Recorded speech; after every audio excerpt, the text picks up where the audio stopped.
Bonjour. Cette semaine, le lectionnaire nous offre le grand dénouement de la saga de Joseph, l'un des grands patriarches du livre de la Genèse. Une histoire qui commence avec un jeune garçon, le chouchou de son papa, un peu arrogant, qui va à travers multiples péripéties, une histoire digne des grands récits de mythologie ou des grands classiques de la littérature, et qui finit par être le plus ou moins le bras droit de Pharaon, l'empire qui semble être le plus puissant, ou du moins dans le Proche-Orient. Ce qui est parfois difficile pour les pasteurs, les prêcheurs, les prêtres. Ce qui est difficile, c'est d'interpréter cette histoire. Parce que les autres grands personnages de la Genèse, les grands patriarches, quand même assez simples dans le sens où, prenons Abraham par exemple, au début de l'histoire, Dieu vient à Abraham et dit, si tu me suis, je vais te donner une terre et une grande descendance pour tes descendants, une terre pour tes descendants, donc faisons cette alliance ensemble. Dans l'histoire de Joseph, c'est pas tout à fait ça. Dieu intervient pas, parle pas directement à Joseph, il ne lui explique pas quelle est la situation et quelle sera la finalité de toute son épopée. Ce n'est que, un peu comme nous, à quelque part, on regarde en arrière puis on essaie de comprendre, mais coudonc, c'est quoi le sens de tout ça, là, de toute ma vie, de toute mon aventure? Et un des dangers là-dedans, c'est d'avoir une espèce de déterminisme religieux où on peut croire que Dieu est en contrôle de tout. Et tout ce qui nous est arrivé, il y avait une raison divine derrière ça et Dieu a programmé tout ça. Parce que le danger, à quelque part, là-dedans, c'est de croire que Dieu est un espèce de marionnettiste et nous, on est les marionnettes, les pions qui n'ont rien à dire, qui ne fait que subir les aléas de la vie, inspirés par Dieu, déterminés par Dieu,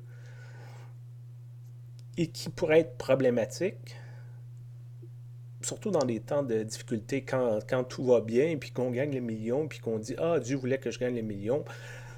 C'est pas la fin du monde, mais lorsque on perd notre emploi, on a un accident, on perd un être proche, on est victime d'une injustice grave, puis de dire, ben, Dieu voulait ça.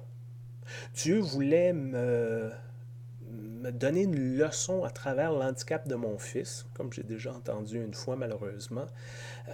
De la misère avec cette idée-là que Dieu veut notre malheur ou emmène quelque chose de vraiment grave, tue des gens pour nous enseigner quelque chose. C'est un peu difficile à comprendre, ça, cette espèce de théologie-là. C'est pourquoi que je trouve beaucoup plus intéressante une réflexion de Walter Brueggemann, grand théologien, qui compare Dieu plus dans des situations comme ça, comme un artiste qui a un matériel devant lui, un objet, puis qui essaye de faire une œuvre d'art avec un peu l'image souvent qu'on utilise dans les milieux religieux, c'est inspiré de la Bible, c'est le potier et la glaise. Souvent, on voit l'idée, c'est que bon, le potier façonne la glaise, mais c'est jamais en théorie, là, les gens qui ont fait de la poterie pourront le dire, ils le savent, c'est qu'on a un morceau spécifique de glaise qui a des imperfections, qui a des beautés, et peut-être qu'on a une idée claire de ce qu'on veut faire à la fin, mais à cause du morceau spécifique qu'on a devant nous, ce ne sera peut-être pas pareil. Il va falloir s'adapter, il va falloir rediriger les choses. Et aussi, c'est un travail des deux. Le potier peut rien créer sans la glaise et la glaise ne peut pas se créer par elle-même sans l'intervention du potier. Et c'est peut-être ça, à quelque part, cette relation-là entre nous et Dieu, que on est libre de nos choix, Dieu veut être un Dieu créateur dans ce monde-là. Et c'est un peu à l'intersection des deux, à la rencontre des deux que la création se fait, que le cours des choses se déroule. On a des choix à faire. Est-ce que, par exemple, dans l'histoire de Joseph, est-ce qu'on se venge auprès de notre famille qui nous a fait souffrir tant que ça, ou on prend le chemin de la réconciliation? Est-ce que Dieu nous inspire dans une façon ou d'une autre? Et c'est peut-être là que ce texte-là, qui ne parle pas beaucoup de Dieu, prend une certaine valeur, prend une certaine importance pour nous tous, parce c'est notre vie, c'est notre histoire. On peut s'y retrouver très facilement. Je vous souhaite cette semaine d'avoir plusieurs choix devant vous et d'avoir le temps d'y réfléchir.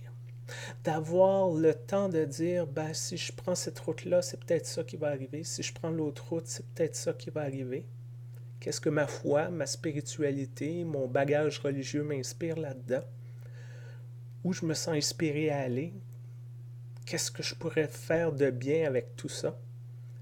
Ne pas nier tout ce qu'on a, mais de dire avec tout ce que j'ai comme bagage, qu'est-ce que je peux faire? Qu'est-ce que je peux créer? Alors, bonne semaine, portez-vous bien, à très bientôt.